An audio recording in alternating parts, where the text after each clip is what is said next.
गौरी कव्वी अपने अंडे पर बैठी हुई थी। शाम के बाद कालू कौवा गौरी कव्वी का पति दाना लेकर आता है। गौरी कव्वी और कालू कौवा दाना खाते हैं। अंडा ठीक है क्या? हाँ, अंडा तो ठीक है, लेकिन मैं ठीक नहीं हूँ। क्या हुआ तुम्हें? अच्छी भली तो हो। हाँ, तुम्हें तो मैं अच्छी भली ही लगती हूँ। मेरी तरह सारा सारा दिन तुम्हें अंडे पर बैठना पड़े तो तुम्हारी अकल ठिकाने आ जाए।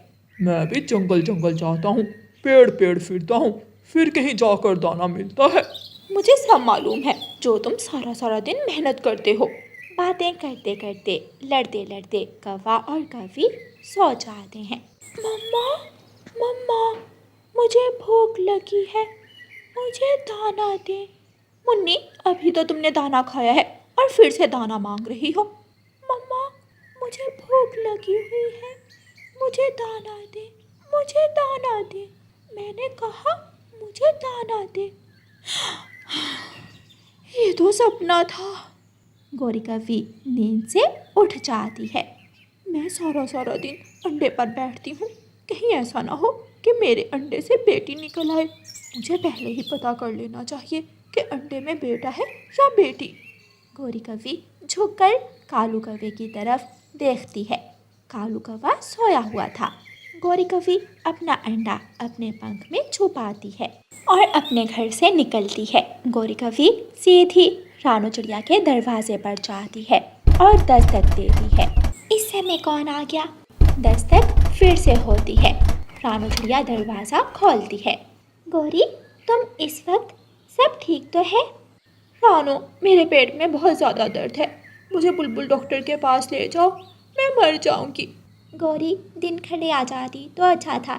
ठीक है, मैं दरवाजे की कुंडी लगा लूँ।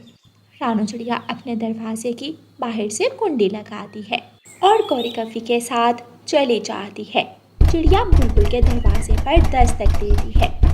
कौन है? इस वक्त मेरे पास कोई दवा नहीं है। बुलबुल बहन, मैं हूँ गौरी कव्वी, दरवाज़ा खोलो, मैं तुम्हें 10 दाने मकई के दूंगी। अगर तुम गौरी हो फिर तो मैं कभी भी दरवाज़ा नहीं खोलूँगी। अभी मेरे पिछले दाने तो दो। 3 बार तुम मुझसे उधार दवा लेकर जा चुकी हो। बुलबुल बहन, दरवाज़ा खोलें, गौरी के पेट में बहुत दर्द है। बुलबुल रानू चिड़िया की आवाज़ सुनकर दरवाज़ा खोल देती है। रानो, तुम इस चालाक कव्वी के साथ रात के समय क्या कर रही हो? हमें अंदर आने दें, बताती हूँ। चिड़िया और गौरी कव्वी बुलबुल के क्लिनिक में चली जाती हैं। गौरी कव्वी चुपके से अंडा अपने पंख से निकालती है और बुलबुल के सामने रख देती है। हाँ, ये अंडा है, क्या करूँ मैं इस अंडे का? रानू चिड़िया हैरानी से गौरी का मुंह देख रही थी। गौरी, ये अंडा तुम साथ क्यों लाई हो? बुलबुल, ये अंडा देखकर मुझे बता दो कि इस अंडे में बेटी है या बेटा। गौरी, तो क्या तुम्हारे पेट में दर्द नहीं हो रहा था? तुम मुझे धोखे से अपने साथ लाई हो। रानो, मुझे 2 दिन से सपने आ रहे हैं कि मेरे अंडे में बेटी है। मैंने सोचा कि मैं बुलबुल से जान ही लूँ। मेरी तो रातों की नींद ही उड़ी हुई है। चली जाओ यहाँ से। रानो, अगर मुझे पहले मालूम होता कि गौरी इस काम से आई है तो मैं कभी भी दरवाज़ा ना खोलती। अगर मुझे मालूम होता बुलबुल डॉक्टर, मैं भी इसके साथ कभी ना आती। इसने मुझे कहा कि मेरे पेट में शदीद दर्द है। बुलबुल, मैं 10 दाने मकई के दूंगी तुझे। जल्दी से मुझे देखकर बताओ कि मेरे अंडे में बेटा है या बेटी। रानू चिड़िया बुलबुल को एक तरफ ले जाती है। बुलबुल बहन, गौरी को वहम हो गया है कि इसके अंडे से बेटी निकलेगी। किसी की जान बचाने के लिए आपको एक झूठ बोलना होगा। मैं समझी नहीं रानो। आप गौरी से कहो कि अंडे में बेटा है, फिर ही गौरी इस अंडे की रक्षा करेगी, वरना मुझे पूरा विश्वास है ये गौरी की बच्ची अपना अंडा ही तोड़ देगी। बुलबुल चिड़िया की बात समझ जाती है। बुलबुल गौरी से अंडा लेती है और अंडे का चेकअप करने के बाद गौरी से कहती है, तुम्हारा सपना झूठा है गौरी, तुम्हारे अंडे में तो मोटा ताज़ा बेटा है, बधाई हो तुम्हें। ये सुनकर गौरी की आंखें खुशी से चमकने लगती हैं। बुलबुल बहन, दिल कर रहा है मैं तेरा मुंह चूम लूं। बहुत बड़ी खुशखबरी सुनाई है तुमने मुझे। अब हो गई तसल्ली, चलो अब घर चलें। मेरी भी नींद खराब की तुमने। गौरी कव्वी खुशी खुशी चिड़िया के साथ चली जाती। उस दिन इसके बाद से गौरी कभी अंडे का अच्छी तरह ध्यान रखने लगती है। कालू जी, जब मेरे अंडे से मेरा बेटा निकलेगा तो मैं पूरे जंगल में मिठाई बांटूंगी।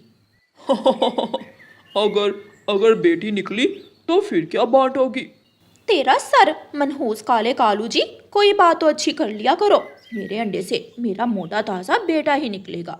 ऐसे ही 10 दिन गुजर जाते हैं और फिर जिस दिन गौरी के अंडे से बच्चा निकलने वाला था, गौरी कभी कालू को अंडे पर बिठाकर अपनी माँ के पास जाती है। मामा, जल्दी से मेरे घर आ जाओ, आज मेरे अंडे से तुम्हारा नवासा बाहर आने वाला है। गौरी कभी अपनी सहेली पिंकी के पास जाती है। सहेली सहेली, जल्दी से मेरे घर आ जाओ, आज मैं मिठाई बांटूंगी, तुम भी खा लेना। मिठाई? लेकिन वो किस खुशी में? आज मेरे अंडे से बेटा निकलने वाला है। कालू कौवा अंडे के पास बैठा हुआ था कि अंडा फूट जाता है और अंडे से एक सुंदर सी काली सी बेटी बाहर निकलती है। पापा, पापा, मैं आपकी बेटी आ गई। क्या? तुम्हारी माँ तो सबको बुलाने गई हुई है कि अंडे से उसका बेटा निकलेगा। माँ को तो मैं देखती हूँ, एक बार घर तो आए। गौरी कवि, उसकी सहेली और गौरी कवि की माँ सब घर में आ जाते हैं। गौरी कवि अपनी बेटी को देखकर हैरान हो जाती है। लो, आ गई तेरी माँ, अब कर ले बात अपनी माँ से। गौरी कवि तो गुस्से से अपनी बेटी की तरफ देखे जा रही थी। माँ, इतना गुस्सा भी ठीक नहीं है, मुझे भूख लगी हुई है, मुझे जल्दी से दाना दे। माँ, ये क्या हुआ? बुलबुल डॉक्टर ने तो मुझे कहा था कि मेरे अंडे से बेटा निकलेगा, और वो भी मोटा ताज़ा। रानू चिड़िया मिठाई लेकर गौरी कवि के घर आती है। हाँ, ये सब मैंने ही बुलबुल से कहा था गौरी, क्योंकि मुझे डर था कि अगर तुम्हें सच बताया तो तुम अंडा ख़राब कर दोगी। मम्मा मम्मा, ये बूढ़ी कवि कौन है? मम्मा मम्मा, ये आंटी कौन है? पापा, मम्मा तो मुझसे सीधे मुंह बात ही नहीं कर रही, आप ही मुझे कुछ बता दें। ये तुम्हारी आंटी रानो चिड़िया है और ये बूढ़ी कवि आपकी नानो है। नानो, नानो, मेरी प्यारी नानो। गौरी कवि अपनी बेटी की बातें सुनकर मुस्कुराने लगती है और उसे अपनी बेटी पर बहुत ज़्यादा प्यार आ जाता है और गौरी कवि अपनी बेटी को गले से लगा लेती है। बेटी बेटा एक समान। गौरी, चलो सब मिठाई खा लो, मैं अपनी आने वाली मुन्नी की खुशी में मिठाई लाई हूँ। फिर वो सब मिलकर मिठाई खाते हैं और छोटी सी मासूम सी कवि की बातें सबका दिल जीत लेती हैं। प्यारे दोस्तों, इस कहानी को लाइक, अपने दोस्तों के साथ शेयर और चैनल को सब्सक्राइब करना बिल्कुल मत भूलना। आपका धन्यवाद। रानो चिड़िया के 3 बच्चे थे, 2 बेटे और 1 बेटी। बड़ी बेटी थी जिसका नाम गुड़िया, उससे छोटा बेटा जूजू और सबसे छोटे का नाम कुकू था। घर में हर समय रौनक लगी रहती, बच्चों की आवाजें, लड़ाई झगड़ा, माँ बाप की डांट, ये ना करो वो ना करो, ये तो हर घर में चलता ही है। रानो, बच्चे अभी सोए हुए हैं, मुझे जल्दी से एक रोटी बना दो, मैंने काम पर जाना है। आप कल भी बच्चों को सोया हुआ ही छोड़कर काम पर चले गए थे। वो पूछते हैं मुझसे उठकर, कल कुकू तो रोने लग गया था। क्या करूं, अगर थोड़ी देर से जाता हूं तो दरिया से एक भी मछली नहीं मिलती। मछुआरे पक्षी सब सुबह सुबह ही आ जाते हैं। मम्मा चिड़िया पापा चिड़िया को रोटी बना कर देती है। जल्दी जल्दी में पापा चिड़िया रोटी खाते हैं और अपना जाल उठाकर दरिया की तरफ चले जाते हैं। घर से थोड़ी ही दूर एक दरिया था, इसलिए पापा चिड़िया को दरिया तक जाने में ज्यादा देर नहीं लगती थी। बच्चे उठ जाते हैं। आज पहली रोटी मैं लूंगी। मैं बड़ा हूँ, मैं लूंगा। बड़ी मैं हूँ, मैं लूंगी। मम्मा, रोज भाई और गुड़िया पहली रोटी ले लेते हैं, आज मैं लूंगा। पहली रोटी उसे मिलेगी जो मेरे साथ जंगल में लकड़ियाँ लेने जाएगा। जूजू कुकू के कान में कहता है, आज हमारा जोकू के साथ मैच है, अगर लकड़ियाँ लेने चले गए तो खेलेंगे कैसे? मैं जाऊंगी मम्मा आपके साथ जंगल में लकड़ियाँ लेने। मम्मा चिड़िया पहली रोटी गुड़िया को दे देती है। सब बच्चे नाश्ता कर लेते हैं। जूजू और कुकू तो सुबह सवेरे ही अपना बैट बॉल उठाकर बाहर निकल जाते हैं और गुड़िया अपनी मम्मा के साथ लकड़ियाँ लेने चली जाती है। लकड़ियाँ काटते काटते मम्मा चिड़िया के पंख पर कई कांटे चुभते हैं। पंख घायल हो जाता है। मम्मा, आपके पंख से खून बह रहा है। बेटी कोई बात नहीं, छोटा सा कांटा चुभा है। पापा चिड़िया दरिया से मछलियाँ पकड़ रहा था। दोनों माँ बाप ऐसे कामों में मसरूफ थे, लग रहा था कि उनके काम कभी खत्म होने वाले नहीं हैं। दिन गुजरते गए और बच्चे बड़े होते गए। रात को बच्चे अपने कमरे में जाकर सो जाते हैं। रानो, कल जूजू चला जाएगा। मुझे बहुत चिंता हो रही है जूजू की। जूजू कभी घर से बाहर रहा नहीं है ना, इसलिए। आप चिंता ना करें, बच्चे जब घर से बाहर जाते हैं तो सब सीख लेते हैं। छोटा सा था जब मैंने जूजू को उड़ना सिखाया तो एक बार वो गिर गया था। उस दिन मैंने गुस्से में आकर डांट दिया था जूजू को। अरे, आप ही छोटी सी बात पर बच्चों की तरह रोने लगते हैं। वो पढ़ने जा रहा है, कोई हमेशा हमेशा के लिए थोड़ी जा रहा है। हाँ, ये तो है। सुबह हो जाती है। मम्मा, आज पहली रोटी जूजू भाई को दे दें। जूजू भाई जा रहे हैं ना, इसलिए। जूजू भाई, देखना, एक दिन मैं भी आपकी तरह दूसरे जंगल पढ़ने जाऊंगा। मम्मा, क्या पापा आज भी चले गए मुझे मिले बिना ही? नहीं बेटा, आपके पापा नदी से पानी लेने गए हैं। बच्चे रोटी खा लेते हैं। पापा चिड़िया भी नदी से पानी लेकर आ जाता है। जूजू बेटा, बैग तैयार कर लिया है क्या? जी पापा जी, मैंने सारी चीजें बैग में रख ली हैं। जूजू, रास्ते में ध्यान से जाना, किसी से कोई चीज ना लेकर खाना। बेटा, रात को हॉस्टल से बाहर भी मत जाना। जूजू अपनी मम्मा के गले मिलता है। बहुत रोकने के बावजूद मम्मा चिड़िया की आंखों से आंसू आ जाते हैं। मम्मा चिड़िया चुप थी, बोल नहीं रही थी। वो जानती थी कि अगर वो बोली तो वो खुद को फूट फूट कर रोने से रोक नहीं पाएगी। मम्मा, मैं जाता हूँ। कुकू और गुड़िया बहन, मम्मा को तंग न करना। आज तो जूजू भी ऐसे बोल रहा था जैसे कोई बड़ा पक्षी हो। वो कल से आज थोड़ा बड़ा लग रहा था और बातें भी बड़ों वाली कर रहा था। पहली रोटी खाने के लिए मम्मा से लड़ाई मत करना। ऐसे कहते हुए जूजू हिचकियां लेकर रोने लग जाता है। मम्मा चिड़िया ने तो अपना मुंह दूसरी तरफ किया हुआ था और जलती हुई लकड़ी को हिलाए जा रही थी, जैसे कोई जरूरी काम कर रही हो। पापा चिड़िया थोड़ी ऊंची आवाज में बोलता है, अब चलो बेटा, ऑटो आने ही वाला है। पापा चिड़िया बैग उठाता है और जूजू को साथ लेकर घर से निकल जाता है। चला गया, आपका भाई चला गया। कुकू और गुड़िया, आपका भाई चला गया।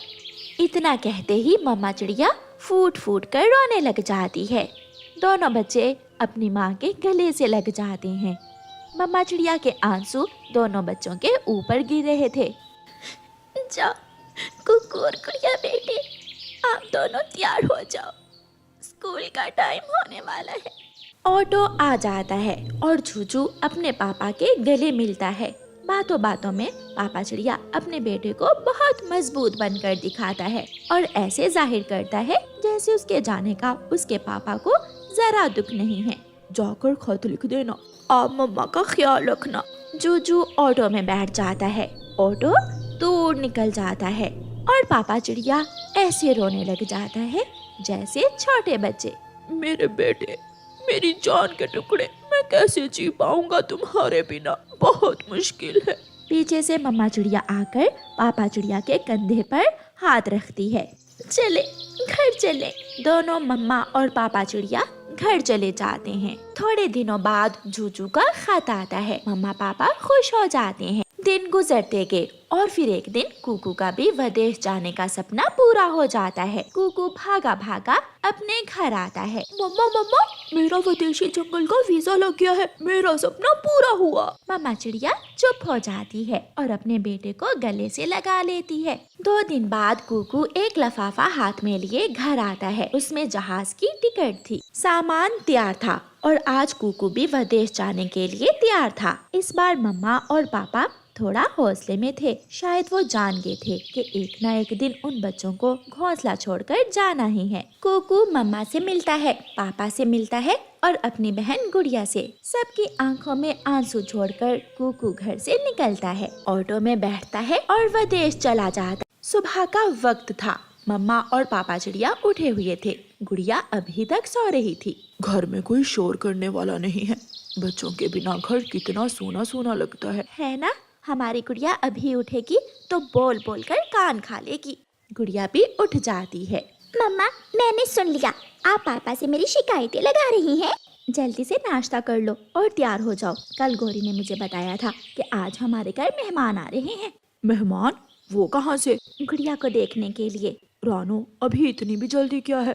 गुड़िया अब जवान हो गई है, अभी से ध्यान दूंगी तो शादी होगी गुड़िया की, वरना उम्र ढल जाती है, कौन सा पहला ही रिश्ता पक्का हो जाएगा। दोपहर के बाद गौरी कव्वी मेहमान लेकर आ जाती है। लड़के चिड़े की माँ गुड़िया को पसंद कर लेती है। मुझे ये चिड़िया बहुत पसंद है, मैं इसे ही अपनी बहू बनाऊंगी। चिड़िया बधाई हो, रिश्ता पक्का हुआ। 5 दिन बाद गुड़िया की शादी हो जाती है और गुड़िया भी अपने घर चली जाती है। पापा चिड़िया अब काम पर नहीं जाता था, क्योंकि अब उसमें इतनी ताकत नहीं थी कि दरिया से जाल खींच सके। दोनों मम्मा और पापा चिड़िया एक रोटी बनाकर बैठे हुए थे। रोटी सामने पड़ी थी और अपने बच्चों की बातें किए जा रहे थे। जूजू का खत आया था कल, वो ठीक है? घर आने का नहीं बताया जूजू ने, अगले महीने आएगा। एक वक्त था जब पापा चिड़िया जल्दी जल्दी से उठकर बच्चों के उठने से पहले पहले नाश्ता करके काम पर जाने के लिए तैयार होता था। और एक वक्त ये है कि एक रोटी दोनों के सामने पड़ी है। घंटा गुजर जाता है, लेकिन दोनों से अभी तक एक रोटी भी खत्म नहीं हुई थी। गुड़िया तो अपने घर में बहुत खुश है। हाँ, मैं गया था एक दिन, बहुत खुश हुई मुझे देखकर। थोड़ी देर बाद पापा चिड़िया अपना वक्त गुजारने घर से बाहर जाकर बैठ जाता है और मम्मा चिड़िया चूल्हे के पास बैठकर जली हुई लकड़ियों की राख से बच्चों की तरह खेलने लगती है। मेरी गुड़िया, मेरा कुकू, मेरा जूजू भी ऐसे ही राख से खेला करते थे। दिल करता है कि समय लौटकर दोबारा आ जाए और मैं उसी तरह अपने बच्चों को खाना दूं, रोटी बना कर दूं और मेरे बच्चे पहली रोटी लेने के लिए उसी तरह ही लड़ाई करें। लेकिन इस बार मैं उन्हें कभी नहीं डांटूंगी। ऐसे सोचते हुए मम्मा चिड़िया फूट फूट कर रोने लग जाती है। माँ बाप के जीवन की कहानी सबकी एक जैसी होती है। एक न एक दिन घोंसला उजड़ ही जाता है।